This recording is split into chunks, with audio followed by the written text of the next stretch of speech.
Hello बच्चों, आप सभी का स्वागत है आपके अपने चैनल विज्ञान की पाठशाला पर। बच्चों, जैसा कि हम सभी जानते हैं, क्लास 10th में ट्रिग्नोमेट्री टॉपिक बहुत ही इम्पोर्टेंट है। और कोई भी बोर्ड हो, या बिहार बोर्ड हो या सीबीएसई हो, कोई भी बोर्ड के लिए बहुत ही इम्पोर्टेंट रहने वाला है। ठीक है ना।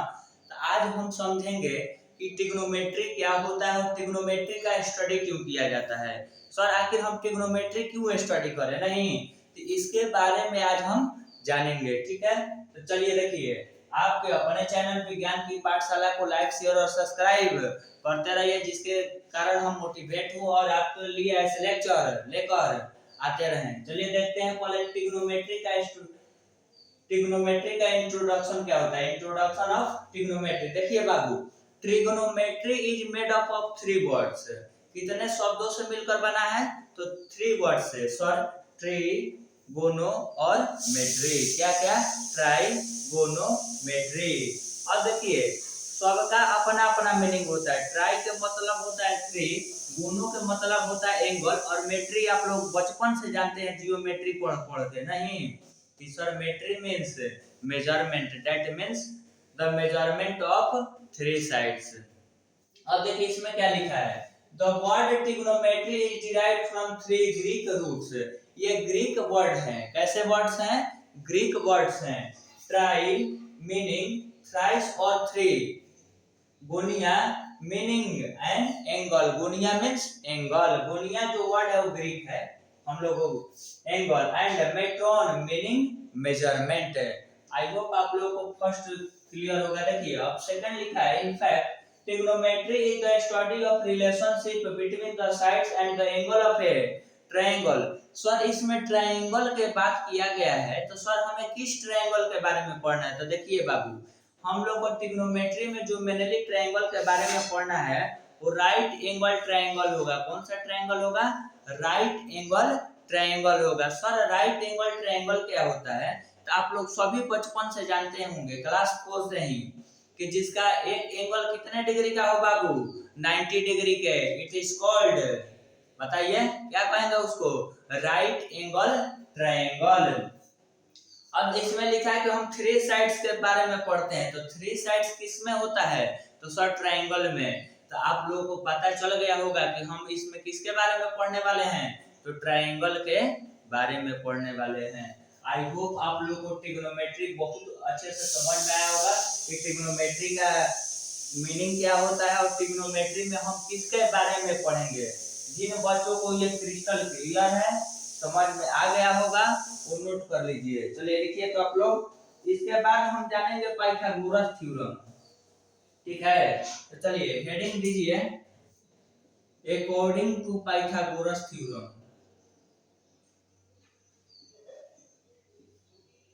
According to Pythagoras theorem.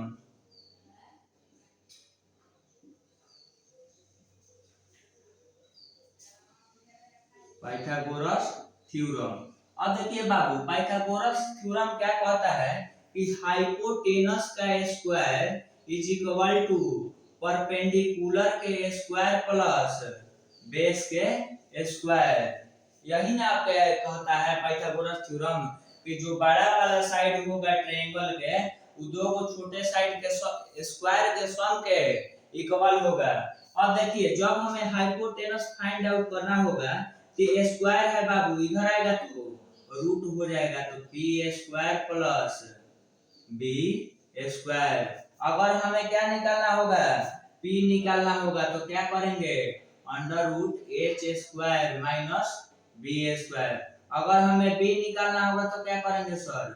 H square minus P square. ये सब कहाँ से है एक बार समझ लेते हैं। ठीक है बच्चों, आप लोगों को विजिबल है ना?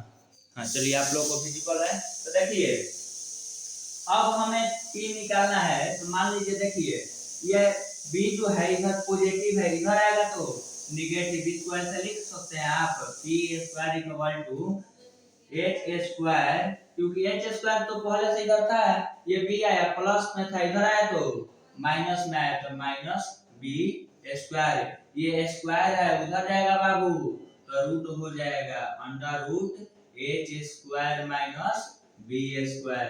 वैसे ही इसको भी लिख दिया गया होगा। आई होप आप लोगों को इतना समझने में कोई भी प्रॉब्लम नहीं हुआ होगा। जब इतना समझ आ गया होगा तब हम इसे इरेज कर देते हैं। चलिए देखिए, आप लोग नोट कर चुके होंगे। चलिए नोट कर लीजिए तो एक बार। चलिए नोट कर चुके होंगे। चलिए देखिए, इसके बाद हम जब समझेंगे तो बाबू एक वर्ड आता है ट्रिग्नोमेट्रिक रेशियो। क्या आता है? Trigonometric ratio. अब हम ट्रिग्नोमेट्रिक रेशियो के बारे में जानते हैं सर कि ये ट्रिग्नोमेट्रिक रेशियो क्या होते हैं। ठीक है, तो आप सभी लोग अपने कॉपी में हेडिंग डाल लीजिए ट्रिग्नोमेट्रिक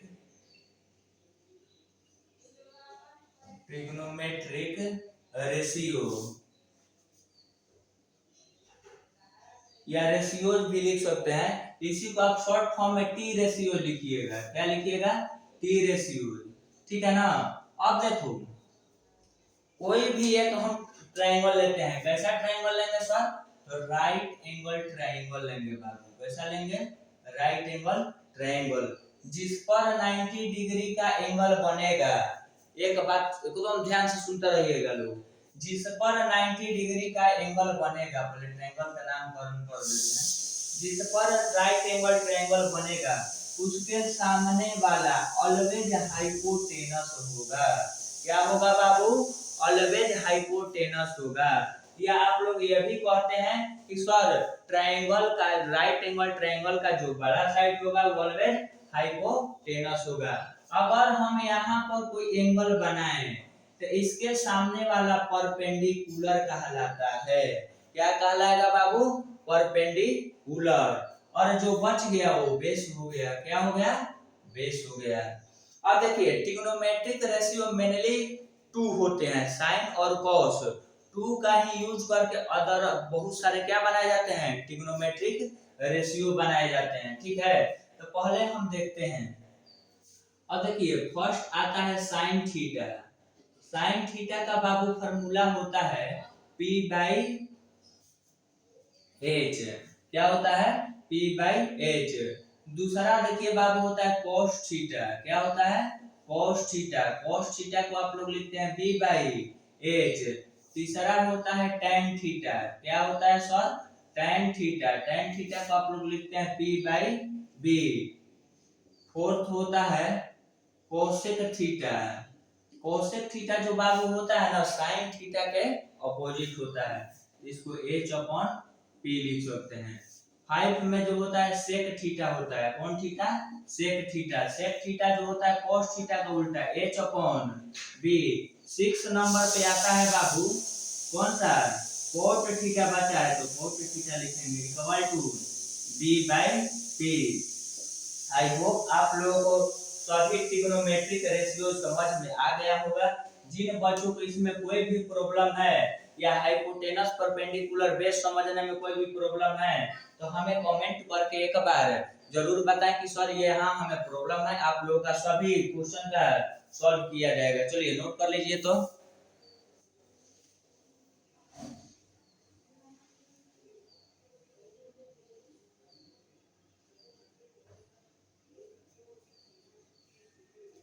आई होप आप सभी लोग नोट कर चुके होंगे। नोट कर चुके होंगे तो हम इसे इरेज कर देते हैं। ठीक है, अब देखिए बाबू, एक सेकंड आता है रेसिप्रोकल रिलेशन। कैसा रिलेशन आता है? Reciprocal relation.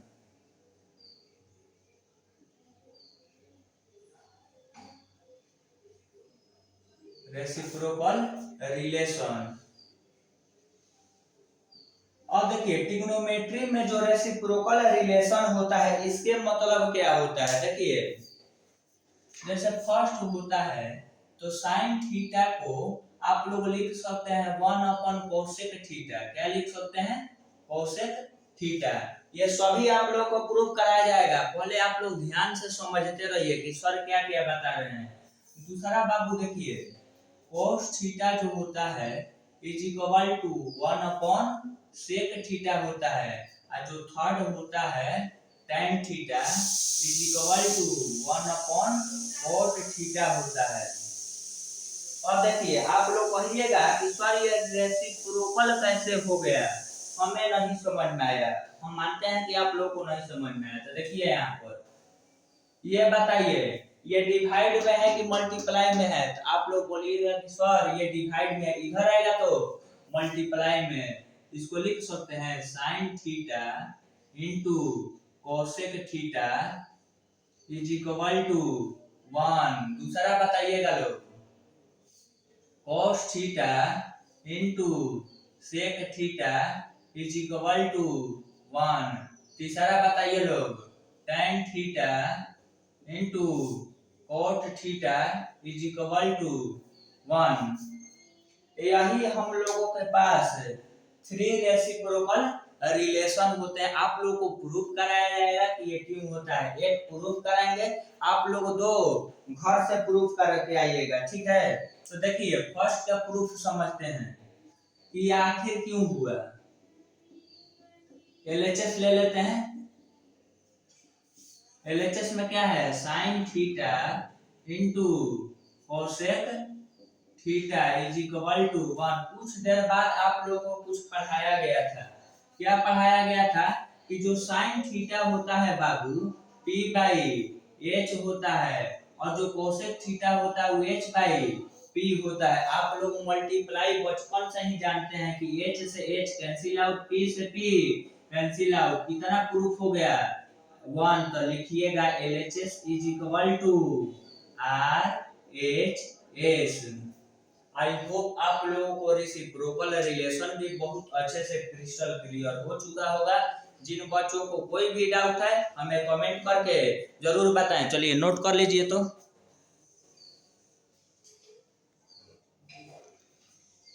आई होप आप लोगों को रेसिप्रोकल रिलेशन बहुत अच्छे से समझ में आया होगा। चलिए देखिए बच्चों, अब हम लोग देखते हैं कोसेंट रिलेशन क्या होता है। देखिए अब कोसेंट रिलेशन का 2 फार्मूला होता है। फर्स्ट फार्मूला होता है tan थीटा। tan थीटा को आप लोग लिखते हैं sin theta upon cos theta. दूसरा फार्मूला होता है cot theta is equal to इसके reciprocal cos theta upon sin theta. चलिए देखिए इसमें भी हम आप लोग को एक प्रूफ कराते हैं। सेकंड आप लोग प्रूफ कर लीजिएगा। बोलिए कौन सा प्रूफ कराएं, फर्स्ट या सेकंड? सेकंड। चलिए देखिए सेकंड कराते हैं।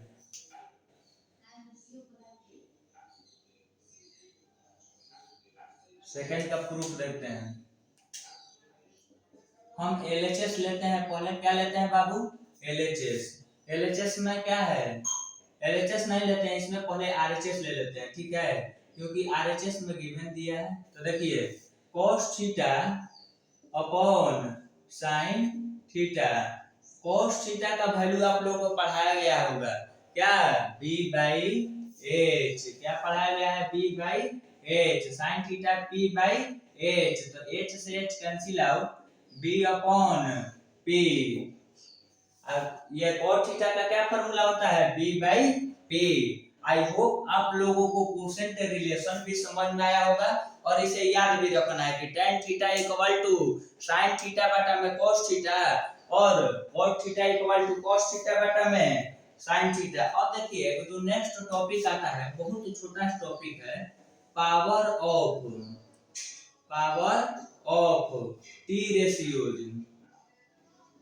अब देखिए टी रेशियोज का मतलब होता है बाबू ट्रिग्नोमेट्रिक रेशियो का पावर कैसे निकाला जाता है। जैसे अब हम लोग क्या पढ़ते थे पावर में कि सर sin थीटा का होल स्क्वायर है, तो ये क्या लिख सकते हैं इसको, तो देखिए इसको यही लिखा जा सकता है sin स्क्वायर थीटा। अगर आप लोग इसी को ऐसे लिख देते हैं तो रॉन्ग हो जाएगा कि sin थीटा का square is not equal to, मतलब इक्वल नहीं होता है sin स्क्वायर थीटा स्क्वायर, या ये भी नहीं लिख सकते हैं sin थीटा का होल स्क्वायर। दोनों क्या हो जाएगा बाबू, गलत हो जाएगा। आई होप आप लोग को बहुत अच्छे से क्लियर होगा। अगर देखिए अगर क्यूब भी कहे तो क्यूब कर दीजिएगा, sin थीटा का क्यूब के मतलब होता है sin क्यूब थीटा। क्या होता है बाबू, थीटा। आप लोग को बहुत अच्छे से क्लियर हो गया होगा। तो चलिए अब जब आप लोग को ये सभी क्वेश्चन ये जितने फॉर्मूलाज हैं आप लोगों को क्लियर हैं, तो अब हम लोग क्वेश्चन की ओर मूव करते हैं। इतना नोट कर लीजिएगा लोग पहले।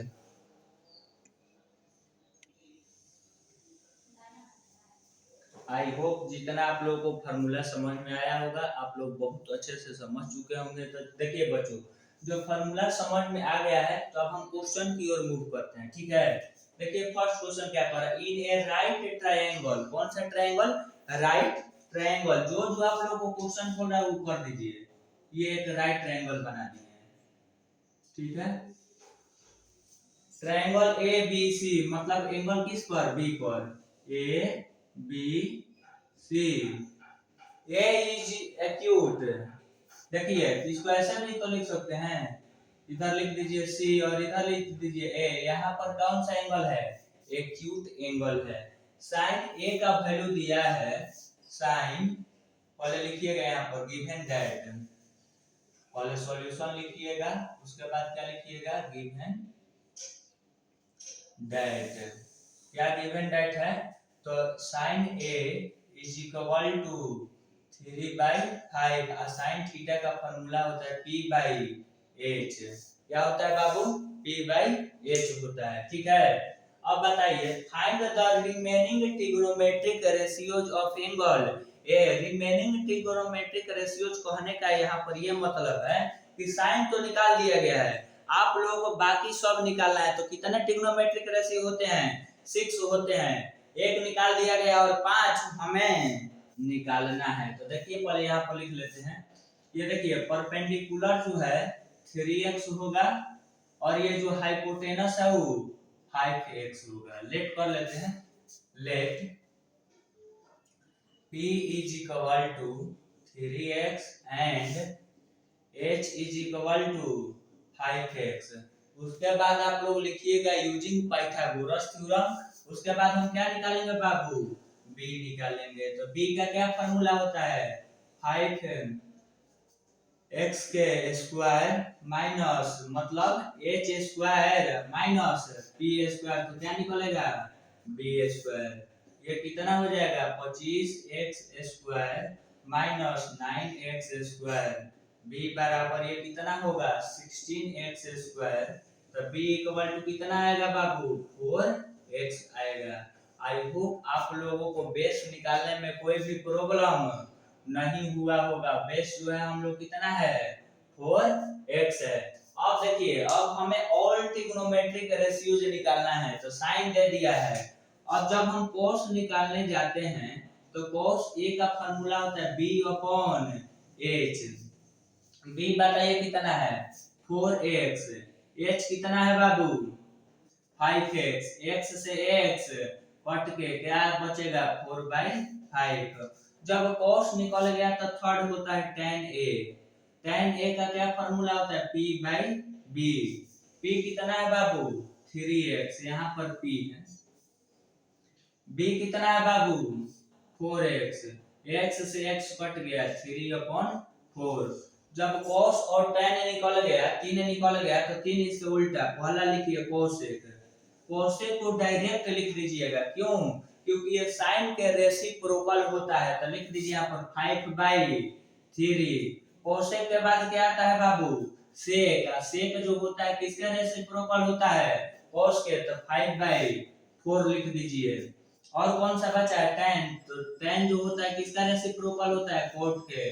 तो क्या लिख दीजिएगा? 4/3। 4/3। आई होप आप लोगों को क्वेश्चन नंबर 1 में कोई भी प्रॉब्लम नहीं है। जब कोई भी प्रॉब्लम नहीं है तो अच्छे से इसे क्या कर लीजिए? नोट कर लीजिए, क्योंकि ये आपके एग्जाम में 3 मार्क्स में जरूर आता है। चलिए नोट कर लीजिए लोग।